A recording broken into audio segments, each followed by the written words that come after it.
بسم الله الرحمن الرحيم.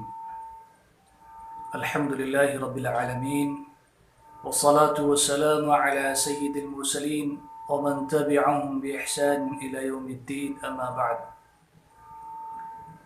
حضرات، ملیح آباد جو آم کے باغات کے لیے بہت مشہور ہے، وہاں سے کچھ لوگوں نے باغات کو بیچنے اور خریدنے کے متعلق شرعی مسئلہ معلوم کیا ہے، کیونکہ عام طور سے لوگ باغ کو کئی سالوں کے لیے بیچ دیتے ہیں۔ اب ان کے سامنے یہ بات آئی کہ یہ شرعاً درست نہیں ہے، تو یہ جاننا چاہتے ہیں کہ آخر مسئلہ کیا ہے، کیوں شریعت نے اس کو منع کیا ہے، کون سی شکلیں ایسی ہو سکتی ہیں جس میں ہم باغات کے آم کو بیچ سکتے ہیں اور خرید سکتے ہیں۔ لہذا چند باتیں اس سلسلے میں عرض کی جا رہی ہیں، وہ انشاءاللہ سننے والوں کے لیے مفید ہوں گی، اور جو اس کی کاشت کرتے ہیں اور باغات خریدتے اور بیچتے ہیں ان کے لیے بھی انشاءاللہ کچھ باتیں ایسی ہیں جو مفید ہوں گی۔ پہلی بات تو یہ سمجھ لینا چاہیے کہ اسلام تجارت کی اجازت دیتا ہے، خرید و فروخت کی اجازت دیتا ہے اور اس کی ہمت افزائی کرتا ہے، لیکن امانت داری کے ساتھ، سچائی کے ساتھ اور ایک دوسرے کے لیے خیر خواہی کے جذبے کے ساتھ۔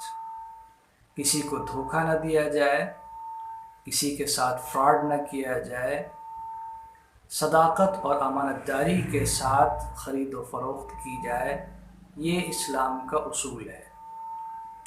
یہی اصول باغات کے خرید و فروخت میں بھی ہے۔ 3-4 شکلیں ایسی ہیں جو باغ خریدنے اور بیچنے کے درمیان پیش آتی ہیں۔ نمبر 1، ایسے وقت باغ کو بیچنا جب نہ پھل ہو اور نہ پھول ہو، محض اندازے پر باغ کو فروخت کر دینا، چاہے 1 سال کے لیے ہو یا کئی سالوں کے لیے ہو۔ کیا ایسا کرنا درست ہے؟ اگر درست نہیں ہے تو کیوں نہیں ہے؟ یہ ایک سوال ہے۔ دوسرے نمبر پر سوال یہ ہے کہ کیا پھول یعنی بور آ جانے کے بعد باغ کو بیچا جا سکتا ہے؟ تیسری شکل یہ ہے کہ پھل لگنے کے بعد باغ کو بیچنا کیسا ہے، پکنے سے پہلے۔ ان تمام امور پر انشاءاللہ ہم چند باتیں رکھیں گے، اسے سماعت فرمائیں۔ سب سے پہلی بات یہ ہے کہ جب باغ ایسے وقت بیچا جائے نہ اس پر پھل ہو اور نہ پھول ہو تو شرعاً درست نہیں ہے، اس لیے کہ جو شخص پھل یا پھول بیچ رہا ہے وہ چیز پائی نہیں جا رہی ہے، تو شریعت میں کسی ایسی چیز کی بیع نہیں ہو سکتی ہے جو سرے سے موجود ہی نہ ہو، جس کا وجود ہی نہ ہو۔ مثال کے طور پر آم کو بیچا جا رہا ہے اور آم کا نام و نشان نہیں ہے درختوں پر، تو ایک ایسی چیز کو بیچنا ہے جو موجود نہیں ہے۔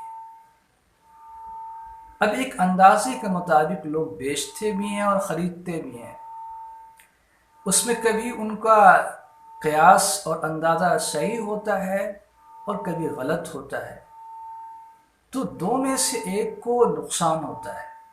شریعت نے کسی ایسی چیز کے بیچنے اور خریدنے کی اجازت نہیں دی ہے جس کا وجود ہی نہ ہو، جو پائی ہی نہ جا رہی ہو۔ آم ابھی آنے کی امید پر بیع کی جا رہی آم ہے، موجود نہیں ہے، نہ چھوٹا ہے نہ بڑا ہے، تو اس لیے شریعت نے اس کو پسند نہیں کیا ہے کہ جو چیز موجود نہیں ہے، جس کا وجود نہیں ہے، جو پھل درختوں پر لگے نہیں ہیں، اس کو بیچا اور خریدا نہیں جا سکتا ہے۔ اس لحاظ سے اسلام منع کرتا ہے۔ اور شرعی نقطہ نظر سے یہ جائز نہیں ہے کہ محض پتوں کو دیکھ کر آم خریدے اور بیچے جائیں، اس لیے کہ وہاں وہ چیز موجود نہیں ہے۔ اگر ایسا ہوگا تو دو میں سے ایک کو نقصان ہوگا۔ اگر جو اندازہ کیا، مثال کے طور پر 1,00,000 کا اندازہ کیا بیچنے والے نے، اور خریدنے والے نے 2,00,000 کا اندازہ کیا کہ ہم 1,00,000 میں خریدیں گے اور 2,00,000 میں سارا ہمارا حساب کتاب ہوگا، 1,00,000 کا فائدہ ہوگا۔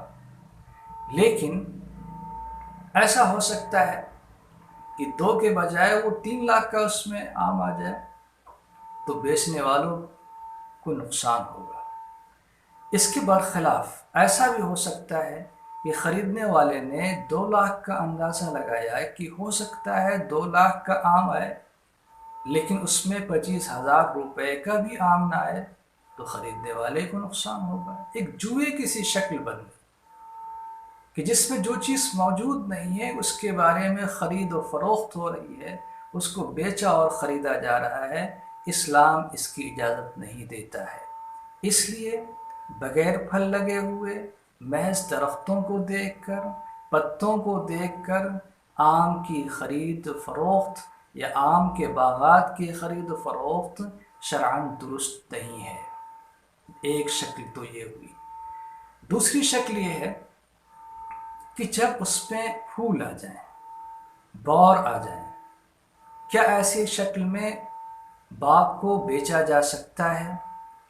اگر کوئی آم کے بجائے ان پھولوں اور بور کو بیچ دے اور خریدنے والا اس کو خرید لے، بجائے آم بیچنے کے اس کے پھول اور بور بیچے اور خریدے جائیں، تو ایسا بعض علماء کے نزدیک کیا جا سکتا ہے، کیونکہ یہاں پر آم نہیں بیچا جا رہا ہے بلکہ پھول اور بور آ گئے ہیں، اور بیچنے والا اس کو بیچ رہا ہے اور خریدنے والا پھول خرید رہا ہے۔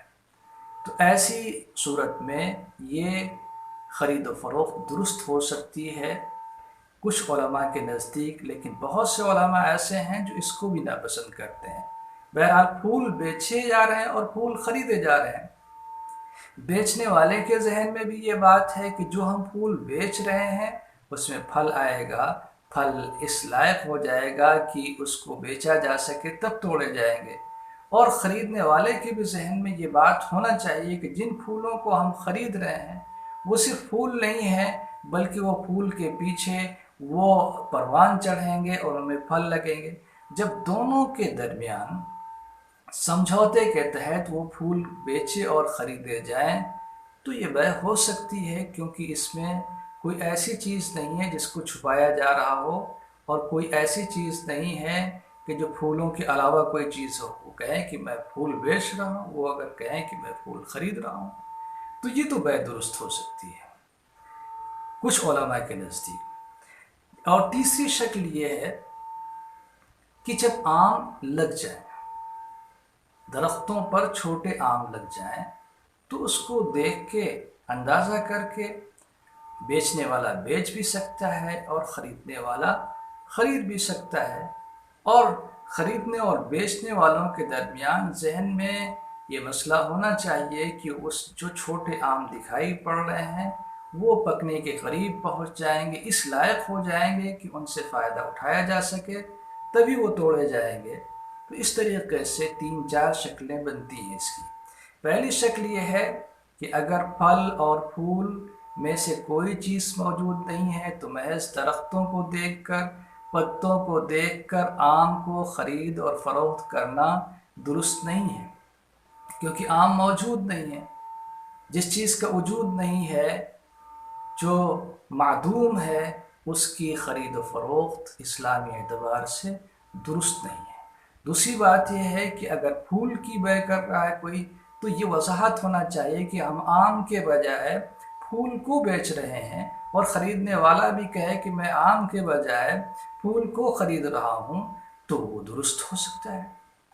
تیسرے نمبر پر یہ ہے کہ آم لگ جائیں تو اس کی خرید و فروخت ہو سکتی ہے۔ دیکھنے والا دیکھ کے اندازہ کرے گا، خریدنے والا اور بیچنے والا دیکھ کے اندازہ کرے گا۔ یہ 3 شکلیں ہیں۔ اس کے علاوہ ایک شکل اور بنتی ہے کہ جیسے بجائے کوئی شخص آم کے باغ کے خریدنے کی نیت کرنے کے بجائے کسی کو زمین کرائے پر دے دے، مثلا ایسی زمین ہے جس پر باغ لگا ہوا ہے، تو اس زمین کو وہ 5 سال کے لیے 3 سال کے لیے کرائے پر دے دے، اور یہ اس کے ساتھ کہ اس میں جو کچھ بھی ہے اس سے آپ فائدہ اٹھا سکتے ہیں۔ اس زمین پر اگر پیڑ لگے ہیں تو پیڑ میں پھل آئیں گے، اس سے بھی فائدہ اٹھا سکتے ہیں۔ تو یہ شرعاً درست ہے کہ کوئی بھی زمین کسی کو کرائے پر دی جا سکتی ہے، کسی کو کھیت دیا جا سکتا ہے کرائے پر، کسی کو پلاٹ دیا جا سکتا ہے کرائے پر، کسی کو ایسی زمین بھی دی جا سکتی ہے جس پر باغ لگا ہوا ہے، وہ 3 سال کے لیے 4 سال کے لیے جتنے بھی معاہدہ ہو، اس میں آم کی بہ نہیں ہوگی بلکہ زمین کو کرائے پر دیا جائے گا جس پر پیڑ لگے ہوئے ہیں۔ تو اگر کوئی ایسا کرتا ہے تو درست ہے، کیونکہ اس نے ایسی چیز کو خریدا نہیں ہے اور اس نے ایسی چیز کو بیچا نہیں ہے جو موجود نہیں ہے، بلکہ زمین کو کرائے پر دیا ہے، اور زمین میں جو کچھ بھی ہے اس سے فائدہ اٹھانے کی اس نے چھوٹ دی ہے۔